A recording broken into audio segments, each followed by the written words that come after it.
In this video, I'm going to show you how to import a budget in QuickBooks Online. So to do this, first you want to go to the settings cogwheel top right, and when you click on it, you want to go to tools and click on budgeting.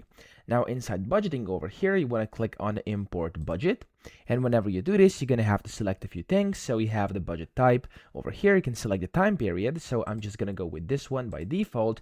And then of course, here you have the budget format. You have these two, select whichever one you want. I'm going to go with consolidated. And then down here, you can of course select kind of your step 4, which is the pre-filled data. I'm just going to go actuals 2026 year to date. Okay. Now, whenever you do this, you want to click on next. Now here it also says if you've already got your budget into their template, you can use skip and then upload your budget. So I'm just going to click on next over here. And then this is where you can basically download the budget template. Now it looks like this over here. This is essentially your template, which you have to fill out. And then whenever you do that, you can just import your budget over here. So click on upload, select it, and then click on open. And when you do so, you can just click on next over here.